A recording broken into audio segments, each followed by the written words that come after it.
3 થી 4 વર્ષથી અમે આજ પરિસ્થિતિમાં રહેતા છે। એક માંગ છે કે આ પુલ અમને જલ્દીમાં જલ્દી બનાવી આપે।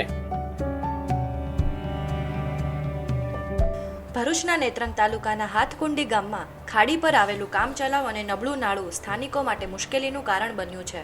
ચોમાસામાં ભારે વરસાદ પડતા કોતરોમાંથી ધસમસતા પાણીને કારણે નાળું વારંવાર ધોવાઈ જાય છે, જેના પગલે ગ્રામજનોને જીવના જોખમે અવરજવર કરવાની ફરજ પડે છે। તાજેતરમાં પણ ભારે વરસાદ બાદ હાથકુંડી ગામે નાળું ધોવાઈ જતા લોકો મુશ્કેલીમાં મુકાયા હતા। હાથકુંડી અને આસપાસના વિસ્તારના આશરે 500 જેટલા લોકો તેમજ શાળાના બાળકો માટે આ નાળું અવરજવરનો મહત્વનો માર્ગ છે। અગાઉ પણ નાળું ધોવાઈ જતા ગ્રામજનો દ્વારા વીજ પોલને આડો મૂકી તેના સહારે ખાડી પાર કરવાની ફરજ પડી હતી।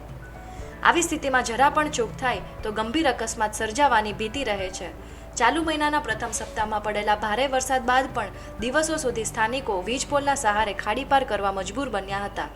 તંત્ર દ્વારા કામચલાઉ રીતે નાળું વ્યવસ્થિત રીતે કરવામાં આવે ત્યારે થોડા સમય માટે અવરજવર શરૂ થાય છે, પરંતુ ફરી વરસાદ પડતા પાણીના પ્રવાહ સાથે આ કામચલાઉ સુવિધા પણ ધોવાઈ જાય છે।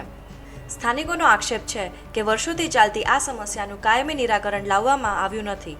દર ચોમાસે કામચલાઉ સમારકામ કરીને તંત્ર દ્વારા રસ્તો ખુલ્લો કરી દેવામાં આવે છે, પરંતુ વરસાદ સાથે ફરી સમસ્યા યથાવત થઈ જાય છે।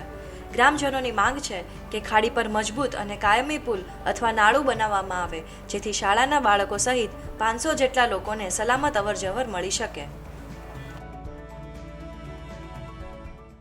અને મારે એ કહેવું છે કે આ પુલ જલ્દીમાં જલ્દી બને, કારણ કે નિશાળે છોકરાને જવું હોય તો એ પણ બહુ મુશ્કેલી પડશે અને કદાચ કામ અર્થે બહાર નીકળવું હોય તો પણ મુશ્કેલી પડે। 2-4 દિવસ સુધી લોકો ગામના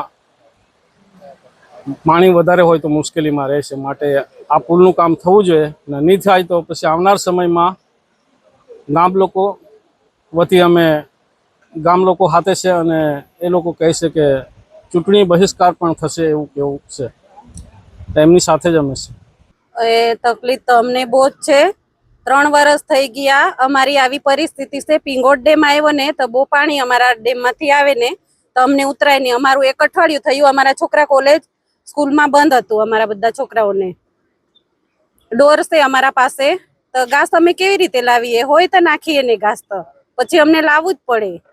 અમારે તો જેમ બને તેમ અમને આ પુલ જલ્દી બનાવી આપે એવી અમારી માંગ છે।